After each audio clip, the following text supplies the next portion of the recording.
എറ്റേണിയ എന്നൊരു ഗ്രഹത്തിലാണ് ഈ കഥ നടക്കുന്നത്. അവിടെ ശക്തരായ മനുഷ്യരും ഡ്രാഗണുകളും സംസാരിക്കുന്ന കടുവകളും മാന്ത്രിക വനങ്ങളും കത്തുന്ന മരുഭൂമികളും ആകാശത്തൊരു ദ്വീപും ഒക്കെയുണ്ട്. ഈ ഗ്രഹത്തിന്റെ തലസ്ഥാനമാണ് എറ്റേണോസ്. ഇവിടെയാണ് ഗ്രേസ്കൾ എന്ന കോട്ട സ്ഥിതി ചെയ്യുന്നത്. ദൈവങ്ങളുടെ ശക്തിക്ക് സമാനമായ ഒരു അപാരമായ ഊർജം അതിൽ അടങ്ങിയിരിക്കുന്നു. ആ ശക്തിയെ ഒരു വാളുമായി ബന്ധിപ്പിച്ചിരിക്കുകയാണ്. ശക്തിയുടെ ഉടവാൾ എന്നാണ് അത് അറിയപ്പെടുന്നത്. എറ്റേണിയ അപകടത്തിലാകുമ്പോൾ അതിനെ സംരക്ഷിക്കാനായി ഒരു വീരനായകൻ വരികയും ആ വാൾ കയ്യിലേന്തുകയും ചെയ്യുമെന്നാണ് ഐതിഹ്യം. അതുവരെ ഒരു മന്ത്രവാദിനിയുടെ സംരക്ഷണത്തിൽ ആ വാൾ കൊട്ടാരത്തിൽ സുരക്ഷിതമായി പൂട്ടിയിട്ടിരിക്കുകയാണ്. ശക്തരും പ്രതാപികളുമായ ചില വീരനായകന്മാരുടെ സംരക്ഷണയിലാണ് ഗ്രേസ്കൽ കോട്ട ഉള്ളത്. ഇറ്റേണോസിലെ രാജകുമാരനാണ് ആദം. എന്നാൽ അവന് പരിശീലനത്തിനൊന്നും പോകാൻ താല്പര്യമില്ല. അവന്റെ കൂടെ കളിക്കാൻ ക്രിങ്കർ എന്ന പേരുള്ള സംസാരിക്കുന്ന ഒരു കടുവയുണ്ട്. രാജകുമാരൻ എന്ന നിലയിൽ അവൻ പരിശീലനം നേടണമെന്ന് അമ്മയായ മർലീന രാജ്ഞി അവനെ ഓർമ്മിപ്പിക്കുന്നു. ഈ രാജ്യത്തിന്റെ സൈന്യാധിപനാണ് ഡങ്കൻ. അയാളാണ് ആദത്തെയും തന്റെ വളർത്തുമകളെ ടീല ഉൾപ്പെടെയുള്ള കുട്ടികളെയൊക്കെ പരിശീലിപ്പിക്കുന്നത്. ഓരോ അടിയെടുത്ത് അവരവരുടെ പാർട്ട്നേഴ്സിനൊപ്പം പരിശീലിക്കാൻ ഡങ്കൻ അവരോട് ആവശ്യപ്പെടുന്നു. എല്ലാവരും ആദത്തെ തള്ളി മാറ്റിയപ്പോൾ ടീലയാണ് അവന്റെ പാർട്ണർ ആവാൻ തയ്യാറായത്. അവൾ മിടുക്കിയായ ഒരു പോരാളിയാണ്. അവരുടെ പരിശീലനം കാണാൻ രാജാവായ റാൻഡോറും അങ്ങോട്ട് എത്തുന്നു. മകൻ വെറുതെ സമയം കളയുന്നത് കാണുമ്പോൾ അദ്ദേഹത്തിന് ദേഷ്യം വരുന്നുണ്ടായിരുന്നു. രാജാവ് ഒരു വാളെടുത്ത് മകന് നേരെ എറിയുകയും തന്നോട് പോരാടാൻ ഉത്തരവിടുകയും ചെയ്യുന്നു. അയാൾ അവനെ നിസ്സാരമായ നിലത്തേക്ക് അടിച്ചു വീഴ്ത്തുന്നു. ദുർബലർക്ക് ഈ ലോകത്ത് സ്ഥാനമില്ലെന്ന് രാജാവ് അവനോട് പറയുന്നു. രാജാവ് പോയതിനു ശേഷം ഡങ്കൻ അവന്റെ അടുത്തേക്ക് വരുന്നു. നിലത്ത് വീഴുമ്പോഴാണ് എഴുന്നേറ്റ് നിൽക്കാനുള്ള അവസരം ഉണ്ടാകുന്നതെന്ന് ആദത്തോട് പറയുന്നു. നല്ല ശക്തിയുള്ള ഒരാളെ പോലെ എഴുന്നേറ്റ് നിൽക്കാൻ ഡങ്കൻ അവനെ ഉപദേശിക്കുന്നു. കാരണം രാജാവ് ഇപ്പൊ തന്നെ തിരിഞ്ഞു നോക്കും. അപ്പോൾ കരുത്തനായ ഒരു മകനെ കാണണം. എന്നാൽ രാജാവ് തിരിഞ്ഞു നോക്കിയില്ല. ഡങ്കൻ എല്ലാവരോടും വീണ്ടും പരിശീലനം തുടരാൻ ആവശ്യപ്പെടുന്നു. ആദം വിഷമത്തോടെ ഒറ്റയ്ക്ക് നിൽക്കുകയാണ്. അവനെ ആശ്വസിപ്പിക്കാൻ ടീല എത്തുന്നു. അവൻ ദുർബലനാണെന്ന് താൻ കരുതുന്നില്ലെന്ന് അവൾ പറയുന്നു. അവർ നടന്നു പോകുമ്പോൾ ആ മന്ത്രവാദിനി എങ്ങോട്ട് നോക്കി നിൽക്കുന്നത് അവരുടെ ശ്രദ്ധയിൽപ്പെടുന്നു. ഉടൻ തന്നെ ശത്രുക്കൾ ആക്രമിക്കുന്നു. ശത്രുക്കളുടെ വിമാനങ്ങളാൽ ആകാശം നിറയുന്നു. ദുഷ്ടനായ സ്കെലറ്റോറിന്റെ സൈന്യം നഗരത്തെ ആക്രമിക്കുകയാണ്. പടയാളികൾ നഗരത്തെ സംരക്ഷിക്കാൻ ശ്രമിക്കുന്നു. റാംമാൻ, ഫിസ്റ്റോ, മെക്കാനിക് എന്നിവരും അവരോടൊപ്പം പോരാടുന്നു. ആദമും ടീലയും തങ്ങളുടെ മാതാപിതാക്കളുടെ അടുത്തേക്കാണ് ഓടുന്നത്. പേടിക്കേണ്ടതില്ലെന്നും താൻ അവരെ സുരക്ഷിതമായ സ്ഥലത്തേക്ക് മാറ്റാമെന്നും ഡങ്കൻ രാജാവിനോട് പറയുന്നു. അവർ ഒന്നിച്ച് പുറപ്പെടുന്നുണ്ടെങ്കിലും വഴിയിൽ വെച്ചവർ ആക്രമിക്കപ്പെടുന്നു. ഡങ്കൻ അവരെ മറപറ്റി നിർത്തുകയും ഒറ്റയ്ക്ക് പോരാടാൻ ഇറങ്ങുകയും ചെയ്യുന്നു. ശത്രുക്കളെ തോൽപ്പിച്ച ശേഷം അവർ രക്ഷപ്പെടാൻ ശ്രമിക്കുന്നുണ്ടെങ്കിലും വീണ്ടും മറ്റൊരു കൂട്ടം പടയാളികൾക്ക് മുന്നിൽ പെടുകയും ഡങ്കൻ ഒറ്റയ്ക്ക് അവരെയും കീഴടക്കുകയും ചെയ്യുന്നു. അപ്പോഴാണ് ട്രാപ്ജോ അവിടെ പ്രത്യക്ഷപ്പെടുന്നത്. മറ്റുള്ളവരോട് രക്ഷപ്പെടാൻ ആവശ്യപ്പെടുന്ന ഡങ്കൻ അവനെ താൻ കൈകാര്യം ചെയ്തു കൊള്ളാമെന്ന് പറയുന്നു. ട്രാപ്ജോ തന്റെ കൃത്രിമ കൈ മാറ്റി പോരാട്ടത്തിന് തയ്യാറാകുന്നു. മറ്റുള്ളവർ ഓടി രക്ഷപ്പെടുമ്പോൾ ടീല തന്റെ പിതാവിനായി തിരിച്ചു വരുന്നു. അവർ രൂക്ഷമായി പോരാടുന്നത് അവൾ കാണുന്നു. ട്രാപ്ജോ ശക്തമായി പ്രഹരമേൽപ്പിക്കുന്നെങ്കിലും ഡങ്കൻ അവനെ ചുമരിലേക്ക് വലിച്ചെറിയുന്നു. അവൻ അവസാനിപ്പിക്കാനായി ഡങ്കൻ അടുക്കുമ്പോൾ ട്രാപ്ജോ തന്റെ കൈ ഒരു ഗണ്ണാക്കി മാറ്റി ഡങ്കന് നേരെ വെടിവെക്കുന്നു. ഒരു ബോംബ് അവിടെ അവശേഷിപ്പിച്ച ശേഷം അവൻ അവിടെ നിന്ന് പോകുന്നു. ടീല ചെന്ന് പിതാവിനെ ഉണർത്തുന്നു. എഴുന്നേറ്റ് രക്ഷപ്പെടാൻ ശ്രമിക്കുമ്പോഴാണ് ഡങ്കൻ ആ ബോംബ് ശ്രദ്ധിക്കുന്നത്. പുറകിൽ ബോംബ് പൊട്ടിത്തെറിക്കുമ്പോഴേക്കും മകളെയും കൊണ്ട് അയാൾ പുറത്തേക്ക് ഓടുന്നു. ഈ സമയം രാജാവ് കുടുംബത്തോടൊപ്പം ഓടി രക്ഷപ്പെടാൻ ശ്രമിക്കുകയായിരുന്നു. എന്നാൽ അപ്പോഴേക്കും ശത്രുക്കൾ അവരെ വളഞ്ഞു. തുടർന്ന് സ്കെലറ്റോർ അങ്ങോട്ടേക്ക് വരുന്നു. ഈ നഗരം പിടിച്ചെടുക്കാനാണ് അവൻ തിരികെ എത്തിയിരിക്കുന്നത്. ശത്രുക്കളെ താൻ നേരിട്ട് കൊള്ളാമെന്നും എല്ലാവരോടും രക്ഷപ്പെടാനും രാജാവ് പറയുന്നു. പോരാട്ടത്തിനായി രാജാവ് വാളെടുക്കുമ്പോൾ മറ്റുള്ളവർ രക്ഷപ്പെടുന്നു. അയാൾ ശക്തമായി പോരാടിയെങ്കിലും ശത്രുക്കൾ രാജാവിനെ പെട്ടെന്ന് തന്നെ കീഴടക്കുന്നു. സ്കെലറ്റോർ രാജാവിന്റെ പ്രതിമ തകർക്കുകയും കിരീടം തട്ടിയെടുക്കുകയും ചെയ്യുന്നു. മന്ത്രവാദിനായ ഈവിളിൻ തന്റെ യജമാനനെ പ്രശംസിച്ചുകൊണ്ട് അങ്ങോട്ട് വരുന്നു. രാജ്ഞിയും ആദമും ഗ്രേസ്കളിനുള്ളിലേക്ക് കയറുന്നു. ആദത്തിനോട് വാളെടുത്ത് കൊണ്ടുവരാൻ മന്ത്രവാദിനി ആവശ്യപ്പെടുന്നു. ആദം ആ വാൾ കയ്യിലെടുക്കുന്നു. അവനെ സുരക്ഷിതമായ ഒരു സ്ഥലത്തേക്ക് മാറ്റണമെന്ന് മന്ത്രവാദിനി പറയുന്നു. ആദം സുരക്ഷിതനായിരിക്കാൻ തന്റെ ജന്മനാടായ ഭൂമിയിലേക്ക് അവനെ അയക്കണമെന്ന് മർലീന രാജ്ഞി നിർദ്ദേശിക്കുന്നു. മന്ത്രവാദിനി ഒരു പോർട്ടൽ തുറക്കുകയും അവിടെ നിന്ന് പോകാൻ ആദത്തിനോട് പറയുകയും ചെയ്യുന്നു. അപ്പോഴേക്കും സ്കെലറ്റോർ അവിടെ എത്തി. മർലീന തന്റെ മകനെ സംരക്ഷിക്കാൻ ശ്രമിക്കുന്നുണ്ടെങ്കിലും അയാൾ അവരെ തെറിപ്പിച്ചു കളയുന്നു. വാൾ കയ്യിൽ തന്നെ കരുതാൻ മന്ത്രവാദിനി ആദത്തിനോട് പറയുന്നു. ആ വാൾ ഉപയോഗിച്ച് മാത്രമേ അവനിന് തിരിച്ച് ആ ഗ്രഹത്തിലേക്ക് വരാൻ സാധിക്കുകയുള്ളൂ. സ്കെലറ്റോർ തന്റെ ശക്തി ഉപയോഗിക്കുമ്പോൾ മന്ത്രവാദിനി ആദത്തെ പ്രതിരോധിക്കുകയും തുടർന്ന് ഒരു പക്ഷിയായി മാറുകയും ചെയ്യുന്നു. ആദം ആ പോർട്ടലിലേക്ക് ചാടുന്നു. എന്നാൽ വഴിക്ക് വെച്ച് അവന്റെ കയ്യിൽ നിന്ന് ആ വാൾ നഷ്ടപ്പെടുന്നു. ഒടുവിൽ അവൻ ഭൂമിയിലെത്തുകയും ഒരു തടാകത്തിലേക്ക് വീഴുകയും ചെയ്യുന്നു. ഈ സംഭവങ്ങൾക്ക് ശേഷം കുറെ വർഷങ്ങൾ കഴിഞ്ഞു. ഇപ്പോൾ വളർന്ന് ഒരു യുവാവായ ആദം തന്റെ ഒപ്പം ഡേറ്റിനെത്തിയ പെൺകുട്ടിയോട് ഈ കഥകളെല്ലാം പറയുകയായിരുന്നു. ഇതൊക്കെ കേട്ടിട്ട് ഇവന് വട്ടാണെന്ന് പറഞ്ഞുകൊണ്ട് അവൾ അവിടെ നിന്ന് പോകാൻ ഇറങ്ങുന്നു. തനിക്ക് സ്വന്തം നാട്ടിലേക്ക് തിരികെ പോകാൻ ആ വാൾ കണ്ടെത്തേണ്ടതുണ്ടെന്ന് അവൻ വിശദീകരിക്കാൻ ശ്രമിക്കുന്നുണ്ടെങ്കിലും അവൾ ഇതിനകം ഇറങ്ങിപ്പോയിരുന്നു. വീട്ടിൽ തിരിച്ചെത്തുന്ന ആദം തന്റെ റൂംമേറ്റായ ഹുസൈനോട് മറ്റൊരു ഡേറ്റിംഗ് കൂടി പരാജയപ്പെട്ട കാര്യം പറയുന്നു. വീണ്ടും ആ ഫാന്റസി കഥ അവളോട് സംസാരിച്ചോ എന്ന് ഹുസൈൻ ചോദിക്കുന്നു. താൻ എവിടെ നിന്നാണെന്ന് അവൾ ചോദിക്കുമ്പോൾ പിന്നെ എന്താണ് പറയേണ്ടത് എന്ന് ആദം തിരിച്ചു ചോദിക്കുന്നു. അവന്റെ മാതാപിതാക്കൾ മരിച്ചു പോയിരിക്കാമെന്നും ആ സങ്കടം മറയ്ക്കാനാണ് അവൻ ഇത്തരമൊരു സങ്കല്പലോകം ഉണ്ടാക്കിയെടുത്തതെന്നുമുള്ള തെറാപ്പിസ്റ്റിന്റെ വാക്കുകൾ ഹുസൈൻ അവനെ ഓർമ്മിപ്പിക്കുന്നു. ആദത്തിന് അത് വിശദീകരിക്കാൻ കഴിയുന്നില്ല. ശേഷം അവൻ തന്റെ മുറിയിലേക്ക് പോകുന്നു. അവിടെ അവൻ കുറെ ചിത്രങ്ങളൊക്കെ വരച്ചു വെച്ചിട്ടുണ്ട്. അവന്റെ ചെറുപ്പത്തിലെ ഓർമ്മയിൽ നിന്നുള്ള ആ ആളുകളുടെയൊക്കെ ചിത്രങ്ങളാണവ. അവയെല്ലാം സത്യമാണെന്ന് പറയുമ്പോൾ ആളുകൾ അവനെ കളിയാക്കാറുള്ളതാണ്. അവന്റെ മുറി മുഴുവൻ അത്തരം ചിത്രങ്ങളാൽ നിറഞ്ഞിരിക്കുകയാണ്. അടുത്ത ദിവസം രാവിലെ അവൻ ജോലിക്ക് പോകുന്നു. ഒരു ഹ്യൂമൻ റിസോഴ്സ് ഡിപ്പാർട്ട്മെന്റിലാണ് അവൻ ജോലി ചെയ്യുന്നത്. എന്നാൽ അവന്റെ മനസ്സ് മുഴുവൻ ആ വാൾ കണ്ടെത്തുന്നതിനെ കുറിച്ചുള്ള ചിന്തകളിലായിരുന്നു. പിന്നീട് അവൻ വ്യായാമം ചെയ്യാനായി ജിമ്മിലേക്ക് പോകുന്നു. അവിടെ വെച്ച് നല്ല ബോഡിയുള്ള ഒരാളെ കണ്ടുമുട്ടുന്നു. ആദം അയാളോട് ചില ഉപദേശങ്ങൾ ചോദിക്കുമ്പോൾ അയാൾ അവനെ ആശ്വസിപ്പിക്കുകയും ആശംസകൾ നേർന്നുകൊണ്ട് അവിടെ നിന്ന് പോവുകയും ചെയ്യുന്നു. പിറ്റേ ദിവസം ജോലി സമയത്ത്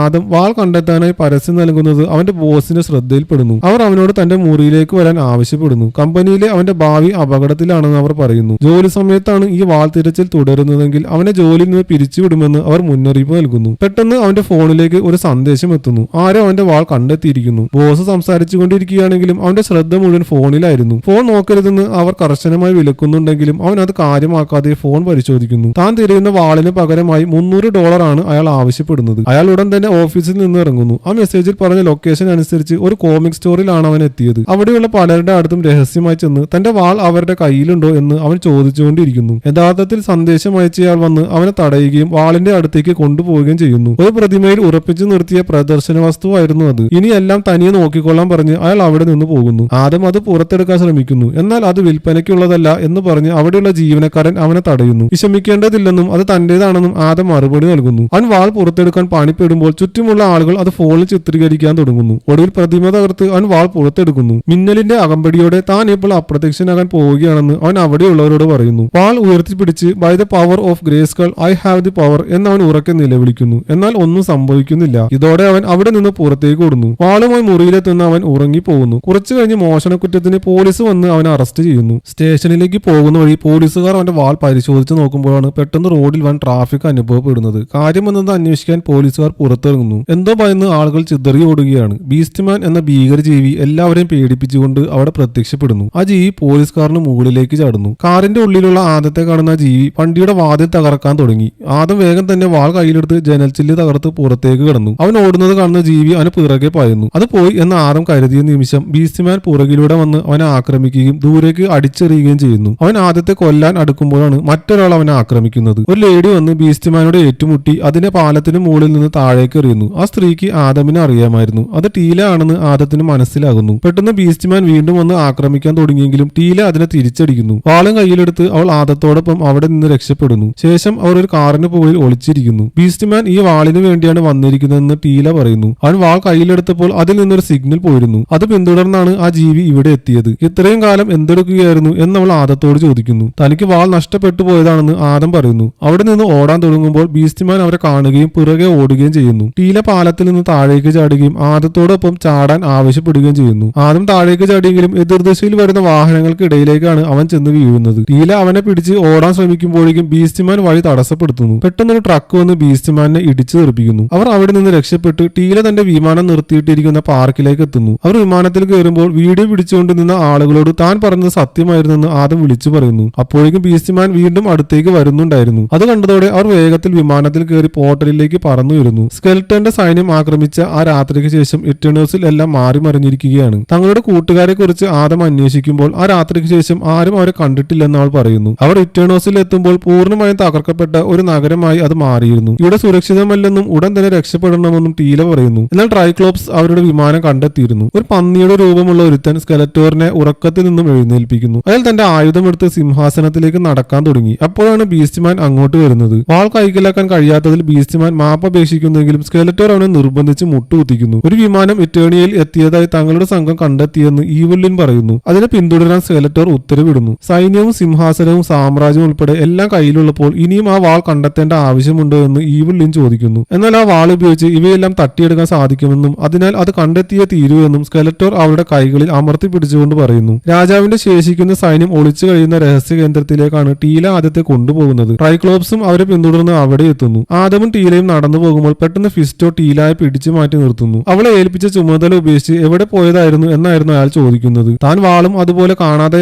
ആദം രാജകുമാരനെ കണ്ടെത്തിയെന്ന് അവൾ പറയുന്നു. എന്നാൽ ഈ നിൽക്കുന്നയാളാണ് രാജകുമാരനെന്ന് വിശ്വസിക്കാൻ അവർക്ക് കഴിയുന്നില്ല. തെളിവ് ചോദിക്കുമ്പോൾ ആദം തന്റെ ID കാർഡാണ് കാണിച്ചു കൊടുക്കുന്നത്. അവർക്കത് തികച്ചും വിചിത്രമായി തോന്നുന്നു. അതിനിടയിലേക്ക് റാമാൻ കടന്നു വരുമ്പോൾ ആദം അവനെ റാമാൻ എന്ന് വിളിക്കുന്നു. എന്നാൽ അത് അവന്റെ യഥാർത്ഥ പേരായിരുന്നില്ല. തനിക്ക് ഇവിടെയുള്ള എല്ലാവരെയും അറിയാമെന്ന് ആദം പറയുന്നു. പണ്ട് തന്നെ ഉപദ്രവിച്ചിരുന്ന ഡിയോൺ എന്ന പെൺകുട്ടിയെ അവൻ തിരിച്ചറിയുന്നു. എല്ലാവരെയും കൈകൊണ്ട് അടിക്കാറുള്ളത് കൊണ്ടാണ് കൊണ്ടാണ് ഫിസ്റ്റോയ്ക്ക് ആ പേര് വന്നതെന്നും അവൻ പറയുന്നു. ഇവന്റെ ഈ വർത്തമാനമൊക്കെ കേട്ടിട്ട് എല്ലാവരും ഉറക്കെ ചിരിക്കുകയാണ്. അവർ അവന്റെ വാൾ വാങ്ങി അത് ഒറിജിനലാണോ എന്ന് പരിശോധിക്കണമെന്ന് പറയുന്നു. ഡിയോൺ ആദത്തെയും ടീലായും പിടിച്ച് ഒരു തടവറയിലേക്ക് തള്ളിയിടുന്നു. ആ തടവറയ്ക്കുള്ളിൽ അവരെ കൂടാതെ മദ്യപിച്ച് ബോധം കെട്ടിടക്കുന്ന വയസ്സനായ ഒരാളും പിന്നെ അവിടെയൊക്കെ വൃത്തിയാക്കുന്ന ഒരു വേലക്കാരൻ റോബോട്ടുമാണ് ഉണ്ടായിരുന്നത്. ആ റോബോട്ടിനെ കാണുമ്പോൾ അത് വളരെ അഡ്വാൻസ്ഡ് ആയി യുദ്ധം ചെയ്യാനുള്ള ഒരു ബാറ്റിൽ റോബോട്ട് ആണെന്ന് ആദം പറയുമ്പോൾ അല്ല, അത് വെറും ഒരു ജോലി ചെയ്യാനുള്ള വേലക്കാരൻ റോബോട്ട് മാത്രമാണെന്നാണ് ടീല തിരുത്തുന്നത്. ഇതേ സമയം പുറത്ത് മറ്റുള്ളവർ ആ വാൾ ഒറിജിനൽ ആണോ എന്ന് പരിശോധിക്കുകയായിരുന്നു. പെട്ടെന്നാണ് ഒരു ആക്രമണം നടക്കുന്നതിന്റെ അനൗൺസ്മെന്റ് വരുന്നത്. ടീല തടവറയുടെ വാതിൽ തകർക്കാൻ ശ്രമിക്കുന്നു. അവർ നിൽക്കുന്ന ഭാഗമെല്ലാം ആക്രമണത്തിൽ തകരാൻ തുടങ്ങുകയായിരുന്നു. ഇവിടെ നിന്ന് എത്രയും വേഗം രക്ഷപ്പെടേണ്ടതുണ്ട്.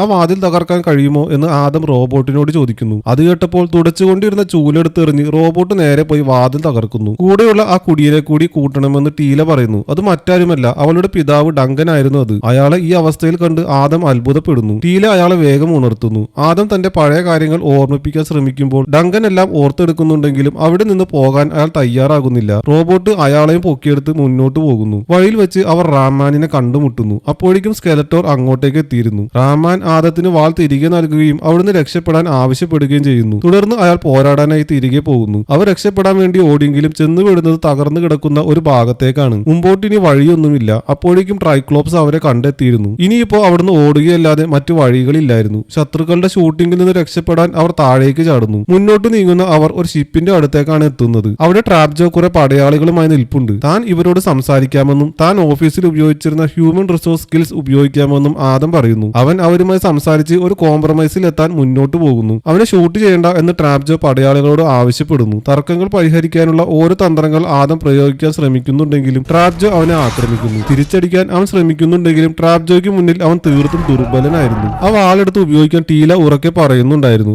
ആദം തന്റെ വാളിൽ പിടുത്തമിടുമ്പോൾ മന്ത്രവാദിനിയുടെ ഒരു ദർശനം അവന് ലഭിക്കുന്നു. ആ മാന്ത്രിക വാക്കുകൾ മന്ത്രവാദിനി അവനെ ഓർമ്മിപ്പിക്കുന്നു. By the power of Grayskull I have the power എന്ന് അവൻ ഉറക്കെ നിലവിളിക്കുന്നു. പെട്ടെന്ന് ഒരു മിന്നൽ പിണർ അവനിൽ വന്ന് പതിക്കുന്നു. അതോടെ അവൻ പടച്ചട്ടയണിഞ്ഞ കരുത്തുറ്റ ശരീരമുള്ള ഒരു സൂപ്പർ ഹീറോയായി മാറുന്നു. ട്രാപ്ജോ അവനെ ആക്രമിക്കുകയും വാൾ താഴെ വീഴുകയും ചെയ്യുന്നുണ്ടെങ്കിലും അവൻ ട്രാപ്ജോയെ ചവിട്ടി മാറ്റുന്നു. തനിക്ക് ലഭിച്ച അപാരമായ കരുത്തുപയോഗിച്ച് അവൻ അയാളെ ദൂരേക്ക് എറിയുന്നു. ട്രാപ്ജോ തന്റെ കൃത്രിമ കൈ മാറ്റി ഒരു തോക്ക് പോലെയാക്കുന്നു. അവൻ അത് വെച്ച് വെടിവെക്കുന്നുണ്ടെങ്കിലും ആദം അത് തടുക്കുകയും അവന്റെ കയ്യിൽ പിടിമുറുക്കുകയും ചെയ്യുന്നു. അവൻ ആ ആയുധം തകർത്തെറിഞ്ഞ് ട്രാപ്ജോയെ തോൽപ്പിക്കുന്നു. മറ്റു പടയാളികൾ വെടിവെക്കാൻ ശ്രമിക്കുമ്പോൾ ആദം അതേ ആയുധം ഉപയോഗിച്ച് അവർക്ക് നേരെ തിരിച്ചടിക്കുന്നു. തുടർന്ന് ടീല വാളെടുക്കുകയും അവർ വേഗത്തിൽ ഷിപ്പിനുള്ളിലേക്ക് കയറുകയും ചെയ്യുന്നു. അവർ അവിടെ നിന്ന് രക്ഷപ്പെടുമ്പോഴേക്കും സ്കെലറ്റോർ അവിടെ എത്തുന്നു. അവരുടെ ഷിപ്പിനെ പിന്തുടരാൻ സ്കെലറ്റോർ തന്റെ പടയാളികളോട് ഉത്തരവിടുന്നു. അങ്ങനെ ഒരു വലിയ സംഘം തന്നെ അവരെ പിന്തുടരാൻ തുടങ്ങുന്നു. സ്കെലറ്റോറിന്റെ ആൾക്കാർ അവരെ ആക്രമിച്ചുകൊണ്ട് പിന്നാലെ തന്നെയുണ്ട്. ഡങ്കന് ആ ഷിപ്പ് ഓടിക്കണമെന്ന ആഗ്രഹമുണ്ടെങ്കിലും ടീല അതിന് അനുവദിക്കുന്നില്ല. ഷിപ്പിന്റെ ബാക്കിലേക്ക് ചെന്ന് കുറച്ച് ശത്രുക്കളെ വെടിവെച്ചിടാൻ ഡങ്കൻ ആദത്തോട് ആവശ്യപ്പെടുന്നു. അവൻ പുറകിലേക്ക് പോയി ഒരു ചെറിയ സ്ലെഡ്ജറിൽ കയറുന്നുണ്ടെങ്കിലും അത് എങ്ങനെ ഓടിക്കണമെന്ന് അവൻ അറിയില്ലായിരുന്നു. അവസാനം എങ്ങനെയൊക്കെയോ അത് കൈകാര്യം ചെയ്ത് അത് പുറത്തേക്ക് പറത്തുന്നു. ഇതിനിടയിൽ അവരുടെ ഷിപ്പിന് വെടിയേറ്റ് അത് തകർന്ന് താഴേക്ക് വീഴാൻ തുടങ്ങിയിരുന്നു. ആദത്തിന് നേരെയും ആക്രമണം ഉണ്ടാകുന്നു. അവൻ നേരെ മുകളിലേക്ക് ഉയരുകയും പിന്നീട് താഴേക്ക് വീഴുകയും ചെയ്യുന്നു. അവൻ തന്റെ സ്ലെഡ്ജറിൽ പിടിമുറുക്കിയെങ്കിലും അതൊരു ശത്രു പേടകവുമായി കൂട്ടിയിടിക്കുന്നതിന് തൊട്ടു മുമ്പ് അവൻ അതിൽ നിന്ന് പിടിവിടുന്നു. അവൻ നേരെ ചെന്ന് വീണത് മറ്റൊരു ശത്രു പേടകത്തിന്റെ മുകളിലേക്കാണ്. അതിലുണ്ടായിരുന്നയാളെ പുറത്തേക്ക് തള്ളിയിട്ട് അവൻ അത് സ്വന്തമാക്കുന്നു. ഇതേസമയം ശത്രുക്കളെ വെടിവെച്ചിടാനായി ഡങ്കൻ പുറകിലേക്ക് വരുമ്പോൾ ആദം ഒരു ശത്രു പേടകം പറത്തുന്നത് കാണുന്നു. അവന് പുറകിൽ ശത്രുക്കളുണ്ടെന്ന് ഡങ്കൻ മുന്നറിയിപ്പ് നൽകുന്നു. അവർ അവന്റെ പേടകത്തെ ആക്രമിക്കുമ്പോൾ അവൻ ചാടി ഡങ്കന്റേതിലേക്ക് കയറുന്നു. ഒരു ശത്രു അവനെ ആക്രമിക്കാൻ അടുക്കുമ്പോൾ അവൻ സ്വന്തം കൈകൾ കൊണ്ട് ആ പേടകം തടഞ്ഞു നിർത്തുകയും അതിനെ ദൂരേക്ക് എറിയുകയും ചെയ്യുന്നു. ഒടുവിൽ അവരുടെ പേടകം തകർന്ന് കാട്ടിലേക്ക് വീഴുന്നു. ഇതേസമയം സ്കെലറ്റോർ തടവുകാരെല്ലാം ഒരുമിച്ച് കൂട്ടി വാളുമായി വന്ന ആ പുതിയ ആൾ ആരാണെന്ന് അവരോട് ചോദിക്കുന്നു. എന്നാൽ എല്ലാവരും മിണ്ടാതെ നിന്നതേ ഉള്ളൂ. അതിനാൽ ഒരാളെ മാറ്റി നിർത്തി സ്കെലറ്റോർ തന്റെ ശക്തി ഉപയോഗിച്ച് അയാളെ തകർത്ത് കളയുന്നു. തുടർന്ന് അവൻ ഡിയോണയെ പിടിക്കുന്നു. ഇതോടെ ആ പുതിയ ആൾ മറ്റാരുമല്ല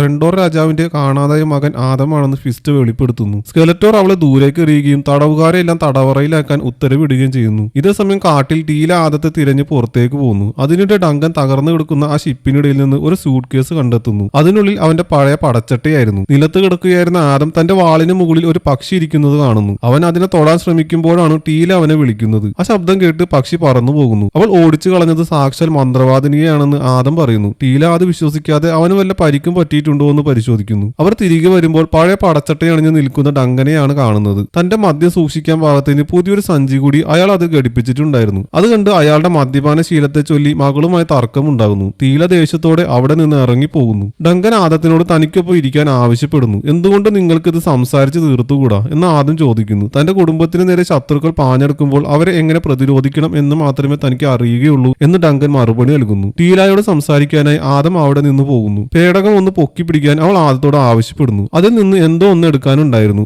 ആദം ഒറ്റ കൈ കൊണ്ട് പേടകം ഉയർത്തുന്നത് കണ്ട് ടീല അത്ഭുതപ്പെടുന്നു. ആ വസ്തു പുറത്തെടുത്ത ശേഷം താൻ ആദത്തെ ഒത്തിരി ഓർക്കുമായിരുന്നു എന്ന് അവൾ പറയുന്നു. താനും അവൾ ഓർക്കാറുണ്ടായിരുന്നു എന്ന് പറഞ്ഞ് ആദം മുന്നോട്ട് ആഞ്ഞ് അവളെ ചുംബിക്കാൻ ശ്രമിക്കുന്നു. എന്നാൽ തങ്ങൾ തമ്മിലുള്ള ആ നല്ല സൗഹൃദത്തെയാണ് താൻ ഓർക്കാറുള്ളതെന്നും ആദത്തെ വളരെ അടുത്തൊരു സുഹൃത്തായിട്ടാണ് താൻ കാണുന്നതെന്നും അവൾ പറയുന്നു. ആദം അല്പം ചമ്മലോടെ അത് സമ്മതിക്കുന്നു. പെട്ടെന്ന് ആകാശം ഇരുണ്ടുകൂടുകയും സ്കെലറ്റോറിന്റെ രൂപം ആകാശത്ത് തെളിഞ്ഞു വരികയും ചെയ്യുന്നു. അവൻ ആദത്തെ അഭിസംബോധന ചെയ്തുകൊണ്ട് അവന്റെ മാതാപിതാക്കൾ ജീവിച്ചിരിപ്പുണ്ടെന്ന സത്യം വെളിപ്പെടുത്തുന്നു. അവരെ കാണണമെന്നുണ്ടെങ്കിൽ സ്നേക്ക് മൗണ്ടനിലേക്ക് വരാൻ അവൻ ആവശ്യപ്പെടുന്നു. ചിലപ്പോൾ അവരെ ജീവനോടെ കാണാൻ കഴിഞ്ഞേക്കും. അതിനുശേഷം ഉറക്കെ ചിരിച്ചുകൊണ്ട് അയാൾ അപ്രത്യക്ഷനാകുന്നു. സ്നേക്ക് മൗണ്ടനിലേക്ക് പോകാൻ തന്നെ ആദം തീരുമാനിക്കുന്നു. എന്നാൽ ഇതൊരു ചതിയായിരിക്കാമെന്ന് പറഞ്ഞ് ടീല അവനെ തടയുന്നു. ദൈവത്തിന്റെ ശക്തി തന്റെ കൂടെയുള്ളതിനാൽ ശത്രുക്കളെ തോൽപ്പിക്കാൻ തനിക്ക് കഴിയുമെന്ന് അവൻ പറയുന്നു. എന്നാൽ ശക്തി വാളിനാണെന്നും അവൻ വെറും ഒരു മനുഷ്യനാണെന്നും ടീല ഓർമ്മിപ്പിക്കുന്നു. തനിക്ക് മാതാപിതാക്കളെ മരണത്തിന് വിട്ടുകൊടുക്കാൻ കഴിയില്ലെന്നും താൻ പോവുകയാണെന്നും ആദം പറയുന്നു. മറ്റുള്ളവരും അത് സമ്മതിക്കുകയും എല്ലാവരും ഒന്നിച്ച് പുറപ്പെടുകയും ചെയ്യുന്നു. വളരെയധികം ദൂരം നടന്ന ശേഷം അവർ സ്നേക്ക് മൗണ്ടനിൽ എത്തുന്നു. ഗോട്ട്മാൻ ആണ് ആ സ്ഥലം കാവൽ നിൽക്കുന്നത്. വാൾ തനിക്ക് നൽകാൻ ഗോട്ട്മാൻ ആവശ്യപ്പെടുന്നുവെങ്കിലും സ്കെലറ്റോറിന് മാത്രമേ അത് കൈമാറൂ എന്ന് ആദം മറുപടി നൽകുന്നു. അപ്പോഴേക്കും പടയാളികളുമായി ഈവിളിൻ അവിടെ എത്തുന്നു. മറ്റുള്ളവരെ തടവറയിലേക്ക് കൊണ്ടുപോകാനും ആദ്യത്തെ സ്കെലറ്റോറിന്റെ അടുക്കലേക്ക് നയിക്കാനും അവൾ ഉത്തരവിടുന്നു. അവൾ മറ്റുള്ളവരെ കൂട്ടിക്കൊണ്ടുപോകുന്നു. ഗോട്ട്മാൻ ആദ്യത്തെ സ്കെലറ്റോറിന്റെ മുന്നിലെത്തിക്കുന്നു. സ്കെലറ്റോർ നിൽക്കുന്നത് കാണുന്ന ആദം അവനെ വെട്ടാനായി വാളെടുക്കുമ്പോഴാണ് സ്കെലറ്റോർ അവന്റെ പിതാവായ രാജാവിനെ കാണിച്ചു കൊടുക്കുന്നത്. തന്റെ മകനെ കണ്ട് രണ്ടോ രാജാവ് അത്ഭുതപ്പെടുന്നു. തന്റെ പിതാവിനെ മോചിപ്പിക്കാൻ ആദം ഭീഷണിപ്പെടുത്തുന്നുണ്ടെങ്കിലും സ്കെലറ്റോറിന് അതിന് യാതൊരു ഉദ്ദേശവും ഉണ്ടായിരുന്നില്ല. അവന്റെ അനുയായികളായ ട്രൈക്ലോപ്സ്, ബീസ്മാൻ, സ്പൈക്കോർ, ഗോട്ട്മാൻ എന്നിവർ പോരാടാനായി മുന്നോട്ട് വരുന്നു. സ്കെലറ്റോർ ആദ്യം പടയാളികളെ അയക്കുന്നുവെങ്കിലും ആദം അവരെ പെട്ടെന്ന് തന്നെ കീഴടക്കി. തുടർന്ന് എല്ലാവരും ഒന്നടങ്കം അവനെ ആക്രമിക്കുന്നു. പോരാട്ടത്തിനിടെ ആദത്തിന്റെ കയ്യിൽ നിന്ന് വാൾ താഴെ വീഴുകയും അവന് കഠിനമായ പ്രഹരമേൽക്കുകയും ചെയ്യുന്നു. എന്നാൽ അവനൊരു പടയാളിയെ തൂക്കിയെടുത്ത് അതിനെ ഉപയോഗിച്ച് മറ്റുള്ളവരെ ആക്രമിക്കുന്നു. പിന്നെ ആദം തന്റെ കൈകൾ കൊണ്ട് ഓരോരുത്തരോടായി ഫൈറ്റ് ചെയ്യുന്നു. മകന്റെ വീര്യം കണ്ട് രണ്ടോ രാജാവിന്റെ കണ്ണുകൾ നിറയുന്നു. പോരാടാനായി ആദം വീണ്ടും വാളെടുക്കാൻ ശ്രമിക്കുമ്പോൾ ഗോട്ട്മാൻ അവനെ അടിച്ചകറ്റുന്നു. പടയാളികൾ എല്ലാവരും കൂടി അവന്റെ മുകളിലേക്ക് ചാടി വീണ് നിലത്ത് തളച്ചിടാൻ നോക്കുന്നുണ്ടെങ്കിലും തന്റെ മുഴുവൻ ശക്തിയും ഉപയോഗിച്ച് അവൻ അവരെല്ലാം തെറിപ്പിച്ച് കളയുന്നു. പിന്നെ അവൻ ഓരോരുത്തരെയായി നേരിടുന്നു. ട്രൈക്ലോപ്സിനെ അവൻ ദൂരേക്ക് എറിയുന്നു. സ്പൈക്കോറിനെ മുകളിലെ മേൽക്കൂരയിലേക്ക് തറയ്ക്കുന്നു. മോസ്മാൻ അവന്റെ മേലേക്ക് ചാടുമ്പോൾ വാൾ കൊണ്ട് അവനെ കുത്തി നിർത്തുന്നു. ഗോട്ട്മാൻ അവനെ മലയിടുക്കിന് അരികിലേക്ക് തള്ളിയിടുന്നു. ആദം അവന്റെ മേലേക്ക് ചാടി വീഴുകയും തിളച്ചു മരുന്ന ലാവയിലേക്ക് അവനെ അടിച്ചെറിയുകയും ചെയ്യുന്നു. തുടർന്ന് സ്കെലറ്റോറുമായി പോരാടാൻ അവൻ വാളെടുക്കുന്നുണ്ടെങ്കിലും ഈവിളിൻ തന്റെ മാന്ത്രിക ശക്തിയാൽ അവനെ തടയുന്നു. സ്കെലറ്റോർ അവനെ നോക്കി പരിഹസിച്ച് ചിരിക്കാൻ തുടങ്ങി. ഒരു ആണിനെ പോലെ തന്നോട് നേരിട്ട് ഏറ്റുമുട്ടാൻ ആദം അവനെ വെല്ലുവിളിച്ചു. എന്നാൽ തനിക്ക് മുഖമില്ലെന്നും അങ്ങനെ പോരാടാൻ തനിക്ക് താല്പര്യമില്ലെന്നും സ്കെലറ്റോർ മറുപടി നൽകുന്നു. സ്വന്തം പിതാവ് മരിച്ചു വീഴുന്നത് കാണണോ എന്ന് അവൻ ചോദിക്കുന്നു. ആദം തന്റെ സകല ശക്തിയും എടുത്ത് വാൾ വീശാൻ ശ്രമിക്കുമ്പോൾ അത് കയ്യിൽ നിന്ന് വഴുതി പോവുകയും അതിൽ നിന്നുള്ള പ്രകാശം ചുവരിലിടിച്ച് വൻ പാറക്കല്ലുകൾ അവന്റെ പിതാവിന്റെ മുകളിലേക്ക് പതിക്കുകയും ചെയ്യുന്നു. പിതാവിനെ രക്ഷിക്കാനായി ആദം അങ്ങോട്ട് ചാടുന്നു. മണ്ണും കല്ലുകളും നീക്കം ചെയ്ത് അവൻ അച്ഛനെ പുറത്തെടുക്കുന്നു. ഗുരുതരമായി പരിക്കേറ്റ രണ്ടോ രാജാവ് തന്റെ മകനെ കണ്ട് ഏറെ സന്തോഷിക്കുന്നു. താൻ ഇനി പണ്ടത്തെ പോലെ ദുർബലനായ ചെറിയൊരു കുട്ടിയല്ലെന്നും അച്ഛൻ ആഗ്രഹിച്ചതുപോലെ താൻ മാറിയെന്നും ആദം പറയുന്നു. എന്നാൽ അവൻ മറ്റൊരാളായി മാറാൻ താൻ ആഗ്രഹിച്ചിരുന്നില്ല. ഈ ലോകം കടുപ്പമേറിയതായതുകൊണ്ട് മകൻ ശക്തനായിരിക്കണമെന്നും അവനെ സംരക്ഷിക്കാൻ മാത്രമേ താൻ ആഗ്രഹിച്ചിരുന്നുള്ളൂ എന്നും പറയുന്നു. തങ്ങൾക്ക് ഒന്നിച്ചിരിക്കാൻ കുറച്ചുകൂടി സമയം ലഭിച്ചിരുന്നെങ്കിൽ എന്ന് പറഞ്ഞുകൊണ്ട് അദ്ദേഹം മരണത്തിന് കീഴടങ്ങുന്നു. അതോടെ ആദം പൊട്ടിക്കരയാൻ തുടങ്ങി. ഈ സമയം പുറകിലൂടെ വരുന്ന സ്കെലറ്റോർ അവൻ അടിച്ചു വീഴ്ത്തി ബോധം കെടുത്തുന്നു. പടയാളികൾ അവനെ പിടിച്ച് തടവറയിലാക്കുകയും ചെയ്തു. അവനിപ്പോ വീണ്ടും ആ പഴയ സാധാരണ മനുഷ്യരൂപത്തിലാണുള്ളത്. മെർലീന രാജ്ഞി ഓടിയെത്തി മകനെ കെട്ടിപ്പിടിക്കുന്നു. ഇപ്പോൾ വാൾ സ്കെലറ്റോറിന്റെ കൈകളിലാണ്. ഗ്രേസ്കലിന്റെ ശക്തിയാൽ എനിക്ക് സർവ്വശക്തിയും ലഭിച്ചിരിക്കുന്നു എന്ന മന്ത്രം അവൻ ഉറക്കെ ആക്രോശിക്കുന്നു. എന്നാൽ ഒന്നും സംഭവിക്കുന്നില്ല. കുറച്ചുകൂടി വികാരഭരിതമായി പറഞ്ഞു നോക്കാൻ ഈവിളിൻ നിർദ്ദേശിക്കുന്നുണ്ടെങ്കിലും അതുകൊണ്ടും ഫലമൊന്നും ഉണ്ടാകുന്നില്ല. ദേഷ്യം വന്ന സ്കെലറ്റോർ ഈവിളിന്റെ കഴുത്തിന് പിടിച്ച് എന്തുകൊണ്ടാണ് ഇത് പ്രവർത്തിക്കാത്തതെന്ന് ആക്രോശിക്കുന്നു. ഗ്രേസ്കൽ കോട്ടയിൽ വെച്ച് ഒരു പ്രത്യേക പൂജയോ ചടങ്ങോ നടത്തിയാൽ ശരിയാകുമെന്ന് അവൾ നിർദ്ദേശിക്കുന്നു. തടവറയിൽ ആദം ഒറ്റയ്ക്കിരിക്കുമ്പോൾ ഡങ്കൻ അവന്റെ അരികിൽ വന്നിരിക്കുന്നു. വികാരങ്ങൾ പ്രകടിപ്പിക്കാൻ തനിക്ക് വലിയ വശമില്ലെങ്കിലും തോൽവി എന്നാൽ എന്താണെന്ന് തനിക്ക് നന്നായി അറിയാമെന്ന് ഡങ്കൻ പറയുന്നു. താൻ ചെറുപ്പമായിരുന്നപ്പോൾ നിലത്ത് വീഴുമ്പോഴാണ് എഴുന്നേറ്റ് നിൽക്കാനുള്ള അവസരം ഉണ്ടാകുന്നതെന്ന് ഡങ്കൻ തന്നോട് പറഞ്ഞ കാര്യം ആദം ഓർമ്മിപ്പിക്കുന്നു. എങ്കിൽ അത് തങ്ങൾക്ക് ഒന്നിച്ച് ശ്രമിച്ചു നോക്കാമെന്ന് പറഞ്ഞ് ഡങ്കൻ എഴുന്നേൽക്കുന്നു. ഈ സമയം ടീല അങ്ങോട്ട് വരികയും ആദത്തെ കാണാൻ ഒരാൾ എത്തിയിട്ടുണ്ടെന്ന് അറിയിക്കുകയും ചെയ്യുന്നു. അത് അവന്റെ വളർത്തു കടുവയായ ഇപ്പോൾ വളർന്നു വലുതായ ക്രിങ്കറായിരുന്നു. അവർ പരസ്പരം കെട്ടിപ്പിടിക്കുന്നു. എല്ലാവരെയും വിളിച്ചു കൂട്ടാൻ ആദം ആവശ്യപ്പെടുന്നു. അവർ ഒരു ടീം മീറ്റിംഗ് ചേരാൻ തീരുമാനിക്കുന്നു. അവൻ എല്ലാവരെയും അഭിസംബോധന ചെയ്തുകൊണ്ട് സംസാരിക്കാൻ തുടങ്ങി. ഒറ്റയ്ക്കൊറ്റയ്ക്ക് തങ്ങൾ ദുർബലരാണെങ്കിലും ഒന്നിച്ചു നിന്നാൽ തങ്ങൾക്ക് എന്ത് നേടാനും സാധിക്കും. തന്നെ അത്ര പരിചയമില്ലെങ്കിലും തനിക്ക് ഇവിടെയുള്ള എല്ലാവരെയും നന്നായി അറിയാമെന്നും തന്നെ സംബന്ധിച്ച് അവരെല്ലാം ഇറ്റേണിയയുടെ വീരനായകന്മാരാണെന്നും അവൻ ഓർമ്മിപ്പിക്കുന്നു. ഇതോടെ കേട്ടു നിന്നവർക്കെല്ലാം ആവേശമായി. എങ്കിലും ഈ തടവറയിൽ നിന്ന് എങ്ങനെ രക്ഷപ്പെടും എന്നതായിരുന്നു പ്രധാന പ്രശ്നം. ഇതേസമയം സ്കെലറ്റോർ ഗ്രേസ്കലിൽ എത്തുകയും അടുത്തേക്ക് വരുന്ന ആരെയും കൊന്നു തള്ളാൻ പടയാളികൾക്ക് നിർദ്ദേശം നൽകുകയും ചെയ്യുന്നു. റോബോട്ടിനെ വീണ്ടും ഒരു യുദ്ധസജ്ജമായ റോബോട്ടാക്കി മാറ്റണമെന്ന് ആദം ഡങ്കനോട് പറയുന്നു. എന്നാൽ പണ്ട് അവൻ തന്നെ കൊല്ലാൻ ശ്രമിച്ചതാണെന്ന് ഡങ്കൻ ഓർമ്മിപ്പിക്കുന്നു. അതിനുശേഷമാണ് അവനെ വേലക്കാരൻ റോബോട്ടാക്കി മാറ്റിയത്. അവൻ ഇനി അങ്ങനെ ചെയ്യില്ലെന്ന് ആദം ഡങ്കന് ഉറപ്പ് നൽകുന്നു. ശേഷം ഡങ്കൻ ഒരു ഡിവൈസ് ആ റോബോട്ടിന് കൊടുക്കുന്നു. അതുപയോഗിച്ച് റോബോട്ട് സ്വയം ഫിക്സ് ചെയ്യുന്നു. ആദം എല്ലാവരെയും ഒന്നിച്ചു കൂട്ടി തടവറയുടെ വാതിൽ തള്ളി മാറ്റാൻ ശ്രമിക്കുന്നു. റോബോട്ട് മേൽക്കൂരയിലേക്ക് വെടിവെക്കുന്നതോടെ വാതിൽ തകർന്നു വീഴുന്നു. അവിടെ നിന്ന് വൻ ഗെറ്റപ്പിൽ പുറത്തു വരുന്ന അവരെ കണ്ട് കാവൽക്കാർ തടയാൻ നോക്കുന്നുണ്ടെങ്കിലും പുകയും പൊടിയും ശ്വസിച്ച് അവർ ചുമയ്ക്കാൻ തുടങ്ങുന്നു. കാവൽക്കാർ ആക്രമിക്കാൻ വരുമ്പോൾ അവരെ എല്ലാവരും ചേർന്ന് എളുപ്പത്തിൽ തോൽപ്പിക്കുന്നു. തുടർന്ന് അവർ ശത്രുക്കളുടെ പേടകവും എടുത്ത് ഗ്രേസ്കളിലേക്ക് തിരിക്കുന്നു. അവിടെ എത്തി അവർ ശത്രുക്കൾക്ക് നേരെ ആക്രമണം അഴിച്ചുവിടുന്നു. ഇറ്റേണിയുടെ വീരനായകന്മാർ ശത്രുക്കളോട് പോരാടാൻ തുടങ്ങുന്നു.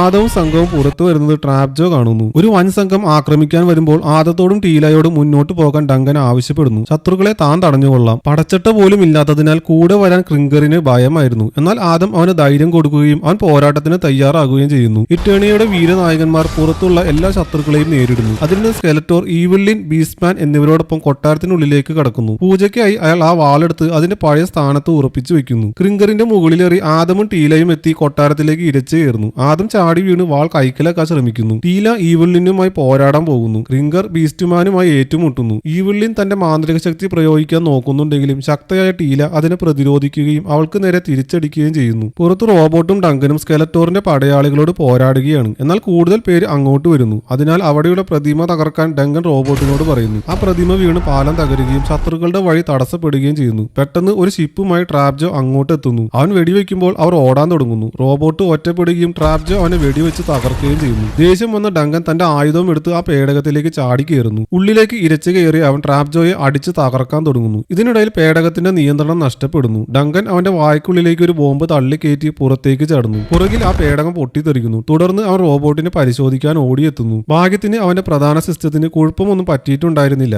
ഇതേസമയം കൊട്ടാരത്തിനുള്ളിൽ ആദം സ്കെലറ്റോറുമായി പോരാടുകയാണ്. സ്കെലറ്റോർ തന്റെ മാന്ത്രിക ശക്തി പ്രയോഗിക്കുമ്പോൾ ആദം തന്റെ വാൾ ഉപയോഗിച്ച് തടയുന്നുണ്ടെങ്കിലും അത് കഷ്ണങ്ങളായി തകർന്നു പോകുന്നു. ആദത്തെ ദൂരേക്ക് എറിഞ്ഞ ശേഷം സ്കെലറ്റോർ തകർന്ന വാളിന്റെ കഷ്ണങ്ങൾ കയ്യിലെടുക്കുന്നു. ഈ വാളില്ലാതെ ആദത്തിന് ഒരു ശക്തിയും ഇല്ലെന്നും അവൻ ഒന്നുമല്ലെന്നും സ്കെലറ്റോർ പരിഹസിക്കുന്നു. അവൻ ആദത്തിന്റെ തലയിൽ അമർത്തി പിടിക്കുന്നു. അങ്ങനെ സ്കെലറ്റോർ ആദത്തിന്റെ മനസ്സിനുള്ളിലേക്ക് കയറി അവന്റെ ഓർമ്മകളെല്ലാം കാണുന്നു. പെട്ടെന്ന് ആദം തന്റെ ജിമ്മിൽ വെച്ച് ഉണരുന്നു. അവിടെ സ്കെലറ്റോർ വ്യായാമം ചെയ്യുകയായിരുന്നു. അവൻ ഒരു വെയിറ്റ് ആദത്തിന് നേരെ എറിയുന്നു. ആദം തന്റെ ഡേറ്റിനോടൊപ്പം ഇരുന്ന റെസ്റ്റോറന്റിലേക്ക് തെറിച്ചു വീഴുന്നു. ആ പെൺകുട്ടി സ്കെലറ്റോറായി മാറുകയും അവന്റെ മുടിക്ക് പിടിച്ച് വലിച്ച് ഓഫീസിലേക്ക് എറിയുകയും ചെയ്യുന്നു. അവിടെ അവന്റെ ബോസ് അവനെ വഴക്ക് പറയുകയായിരുന്നു. സ്കെലറ്റോർ വന്ന് ആദത്തിന്റെ കഴുത്തിന് പിടിച്ച് മുകളിലേക്ക് ഉയർത്തുന്നു. തുടർന്ന് ആ തകർന്ന വാൾ കൊണ്ട് അയാൾ ആദത്തെ കുത്തുന്നു. ആദം തന്റെ മുറിയിലേക്കാണ് തെറിച്ചു വീഴുന്നത്. അപ്പോൾ അവന്റെ റൂംമേറ്റ് അങ്ങോട്ട് വരുന്നു. താൻ മരിക്കുകയാണെന്ന് ആദം അവനോട് പറയുന്നു. എന്നാൽ ഫ്രണ്ട് അതൊന്നും മൈൻഡ് ചെയ്യുന്നില്ല. തന്റെ മുറി വൃത്തിയാക്കണമെന്നാണ് അവൻ ആദമിനോട് പറയുന്നത്. താൻ വരച്ച ചിത്രങ്ങളിൽ ഒന്ന് അവൻ ആദമിന് നൽകുന്നു. അത് മന്ത്രവാദിനിയുടെ ചിത്രമായിരുന്നു. പെട്ടെന്ന് അവിടെയൊക്കെ കാറ്റടിക്കാൻ തുടങ്ങി. അവിടെ ഒരു പക്ഷി ഇരിപ്പുണ്ട്. അത് മന്ത്രവാദിനിയായിരുന്നു. എഴുന്നേൽക്കാൻ അവൾ അവനോട് ആവശ്യപ്പെടുന്നു.